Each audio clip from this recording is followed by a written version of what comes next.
Hey, so we're just about ready to get back into another trip of Kesagami Wilderness Lake Lodge and go for some trophy pike. But as is so typical with traveling in the north, we've actually got a rain delay, so we're sitting here holed up waiting for the weather to clear. And in that period of time, we figured we'd go one more time through our tackle, make sure our rods are rigged, make sure our tackle's in top shape so that we can make the most of that bite when we finally get in there. So once again, I'm heading up here with Will Nalley, and we figured we'd just hit a few highlights about what we're thinking about in terms of the tackle that we're bringing and some of the little observations that we make and do to our tackle that's become standard, I guess, in our tackle preparation over the years. All right, so the categories are simple. We've got the bass safety pin style spinner baits. We've got top water baits like the buzz baits, a real popular bait in Kesagami. Imagine getting a monster pike on a buzz bait. And then, of course, there's the inline spinners, and these are really popular because they really do mimic well the small bait fish that the pike are feeding on in the shallow waters as things warm up in the spring.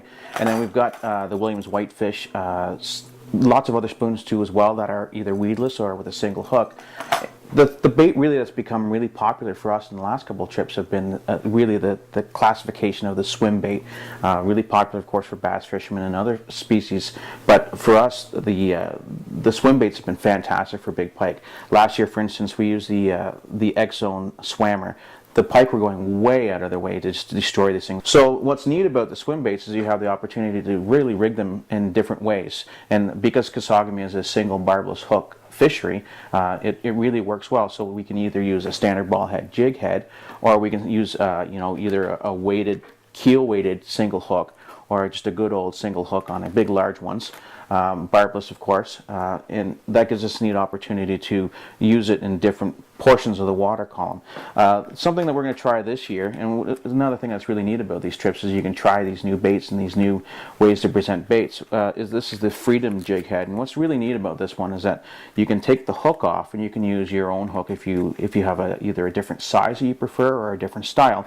And what's neat about it is that the head is actually separate from the hook where they're connected, so you really get, because it's articulated, you get more action, and that could maybe even provide more action than some baits that you're already doing really well with. And lastly, what we're going to try this year is the new Trigger X slop hopper, and this is a neat bait. We're expecting that this is going to be a really great bait. We got a lot of tail action, and these things are dorsally compressed, so when they're running through the water, they're really running differently than many other baits. So these are just opportunities for us to present neat baits, neat selection of baits on a fishery for a big giant pike. What else can you ask for? It's awesome. So another thing that's very important to give consideration to, and especially for trophy pike, is your leader material. What's become one of our mainstays in the recent years is the use of fluorocarbon. You'll see here I've got a spool of 80-pound Maxima fluorocarbon, and essentially what we'll do is we just tie loop knots in short sections. We'll actually measure them out so they fit nicely in a plain old box. You'd have to go online to see how to tie a loop knot. It'd be a little difficult for me to demonstrate it in detail here. But at the end, you'll have these short sections of fluorocarbon with loops on either end. And with this now, we'll put on a stringy snap. Stringy snaps are good because they go onto an open loop very easily. And again, very simple system. And when you're fishing them, if you do find that you're getting a little bit of wear or abrasion because of the pike's teeth, you can actually just flip this leader around to give it a little extra longevity. So with any luck, these tinkering tips, I guess, this observation on tackle selection will serve us well if the weather breaks and we actually get in there and get a shot at some of these trophy pike. Oh, she just picked it up. Yeah. Nice.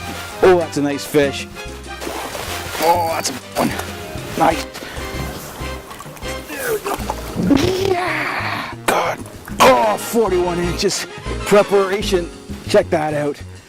Kesagami pike. Just gotta take your time with these big fish. They're so beautiful. Man, that's a fat fish. Oh, beauty. Oh man, that is a good fish. Okay, there she comes, Tom.